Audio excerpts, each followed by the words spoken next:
Good morning. Welcome to the channel. This is me on Sunday morning now. It's quite rainy out. So this is what this video is. This video is the D810.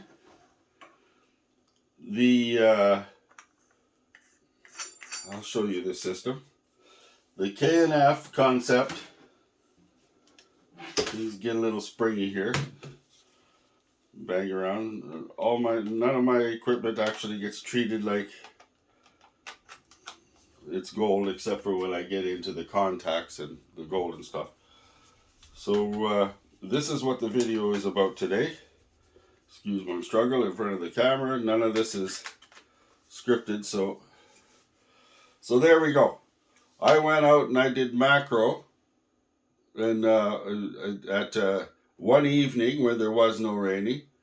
Then raining for 2 days, and I went out yesterday morning and did some more macro with the with this setup, the K&F Concept KF 150 ring flash and the 105 2.8 ED, the 105 macro. I've used it quite a bit, and the D810. And you'll hear later on in the video why I'm using a D810 for this. And I also used a TC 1.4E2. Is that a 2 or a 3? 3. 1.4 times teleconverter on this lens. Not all the photos, but some of them. So here we go. Let's take a look at some of the photos we got, and then I'll be right back with a little bit of more in-depth on all of this gear.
So we run into, let's talk about the D810 first. The D810 is a high megapixel camera, 36 megapixel, high definition.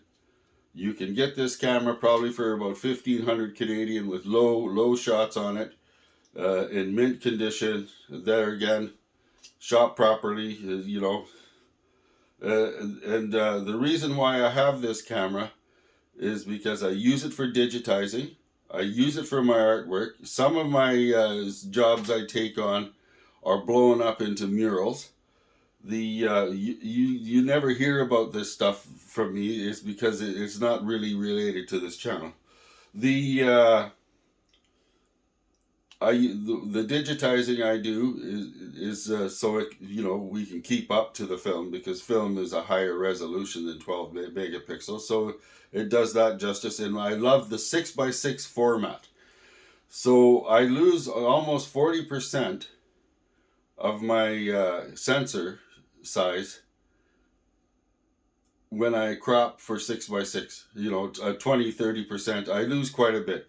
So this keeps everything, especially when I'm digitizing film, this keeps it all together.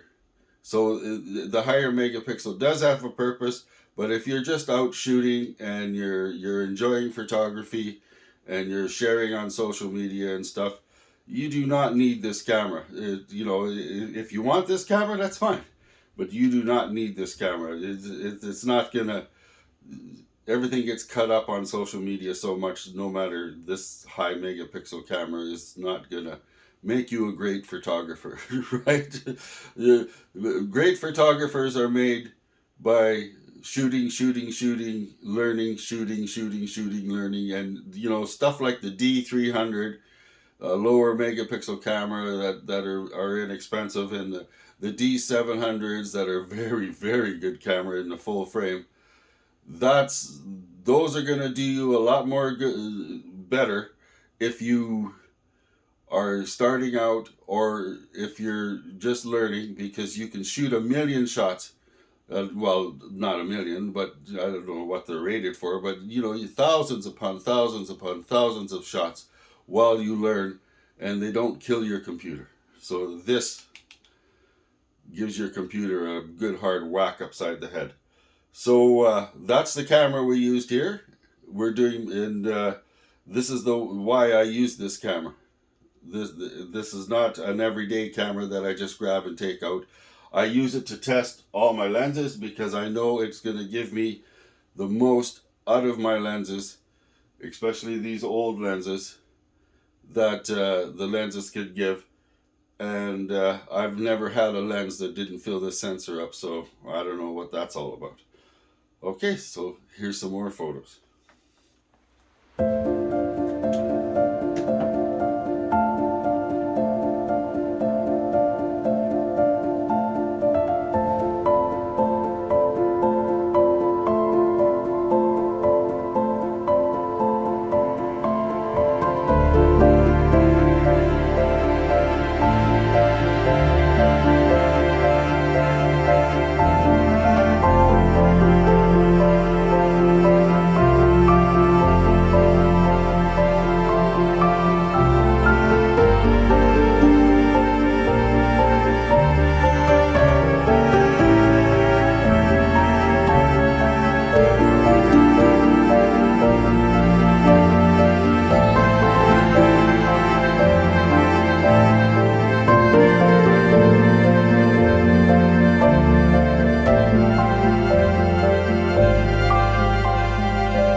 Hello, everybody.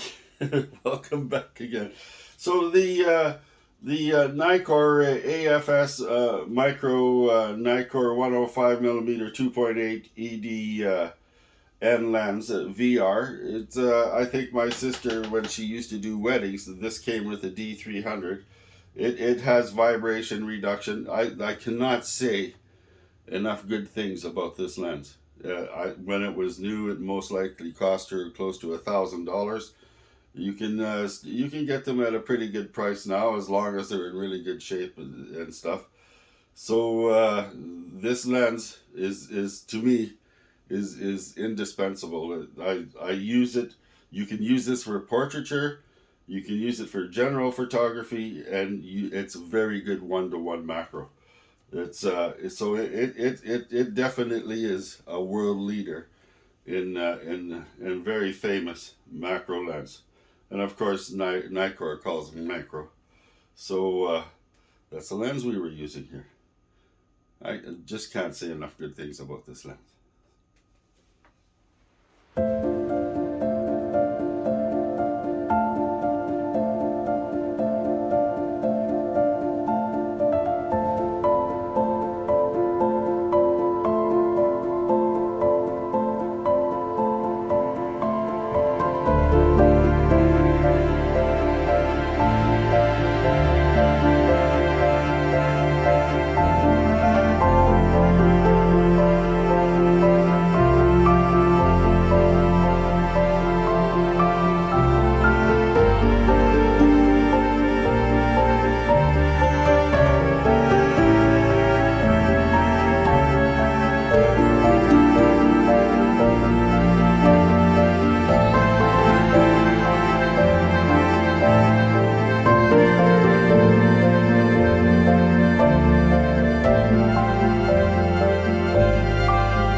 On this macro lens, on this 105 2.8 Nikkor,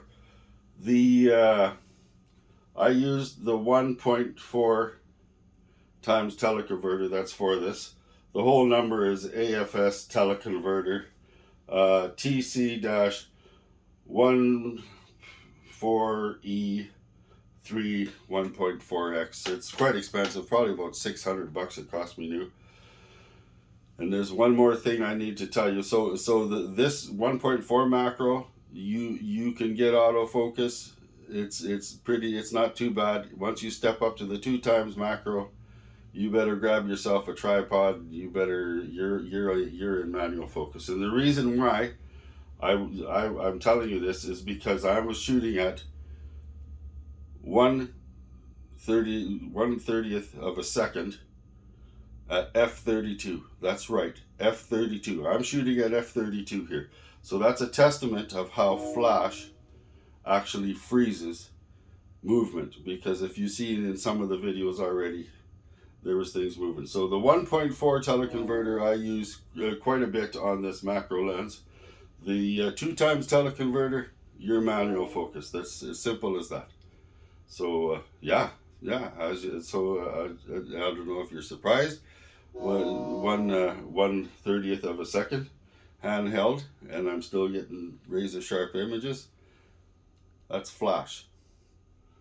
Okay, enjoy some more of these photos, and I'll be right back.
flash I'm using here that you've already seen in some of the B-roll here is a K&F 150 K&F Concept ring lens flash. This flash comes with a whole bunch of different rings that you put on your lens, so it fits lenses all the way down to my old Nikon F lenses and all the way up to quite a big size. I can put this ring flash on my 1.8 85mm GFX lens. It's a pretty good value. I think around $150. Downside of this is as always batteries. So I've done a few other videos with this, and you're only gonna get, from what I'm seeing, is approximately 150 flashes out of your 4 AA's in this. So there is a downside. Upside, $100 cheaper than a newer what do you call it, a Godox system.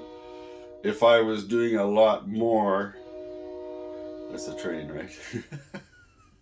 The lifeblood of our community. I actually enjoy hearing that. The Godox has a one that has its built-in battery and stuff, but you're looking at 250 Canadian or more for that, so you get 600 flashes.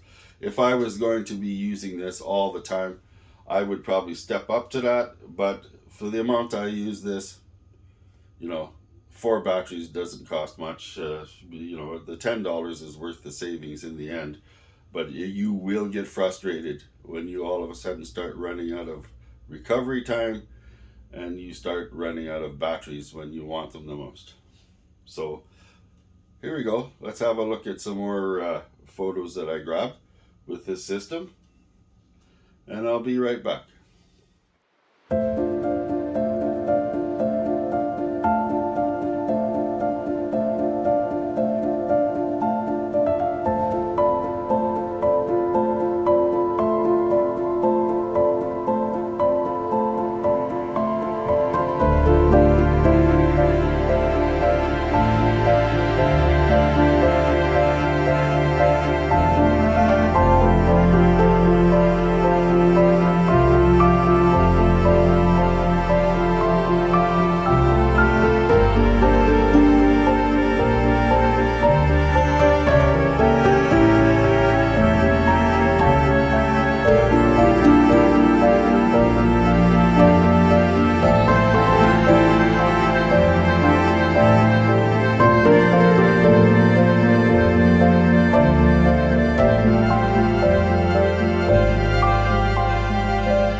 Do you need this system? Well, it depends, and if you think you need this system, because that's really the deciding factor. The D810 is a preference if you're into that. Like I said earlier, I use the D810 for specific purposes, and it's not an everyday camera. 1.4 teleconverter, it's pretty good with the macro, and the 2 times I've used it when I really want to get into some super macro. But the 2 times that when I'm using the 2 times, I'm usually doing still life art inside a studio on tripods and stuff. The 105 millimeter AFS micro you know, 2.8 EG VR lens. If you don't already have one, it's it is a good lens. I can't say, oh, run out and buy one, because that's just not me. I'm not an influencer for people to run out and buy stuff. But I still, like, I have nothing bad to say about this lens. This lens came with my D300 kit, 8 years ago, that my sister used at weddings and stuff, and I have never regretted having this lens. So I could say that. The ring flash, it's definitely helps. It definitely helps in your macro outdoors, and for some special effects and that. Do you need it? Well, I don't know. Do you? $150 to some people, that's a heck of a lot of money. Me, I'm not really the money wise person, as you can tell. I'm definitely glad I have it. I've used this in a few other places. I've used it to do train, get inside places at trains and outside, even with the regular lenses and zoom lenses. So I'm glad I have this system. Would I rebuy it? No.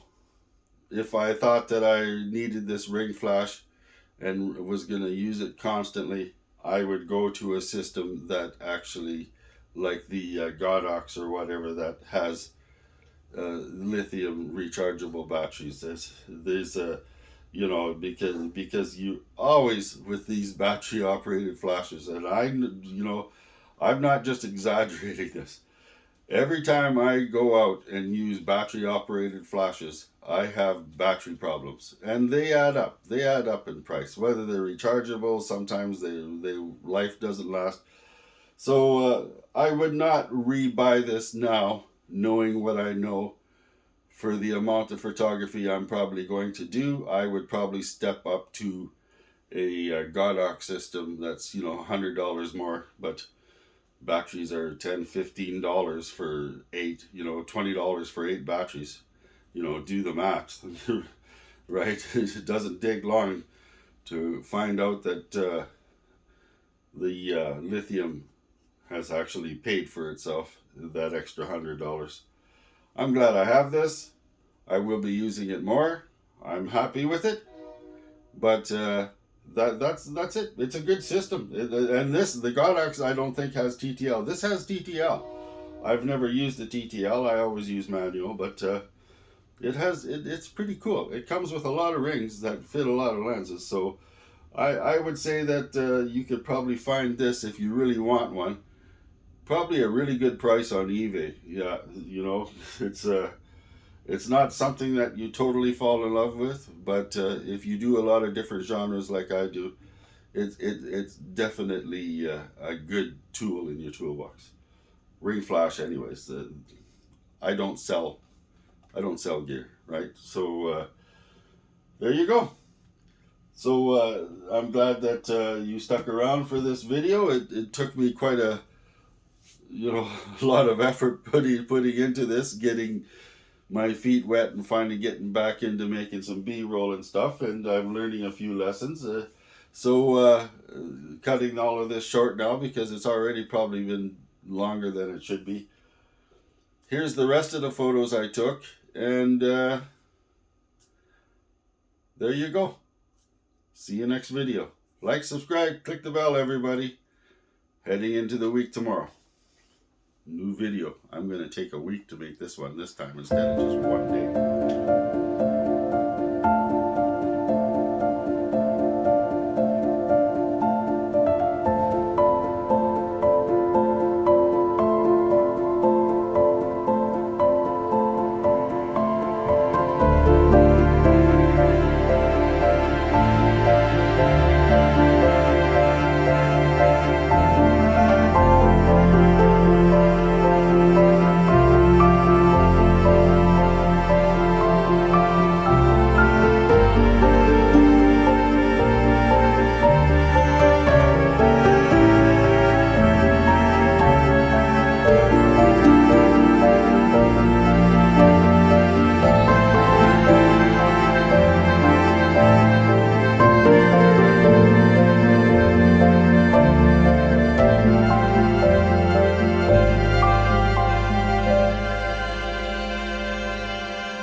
you.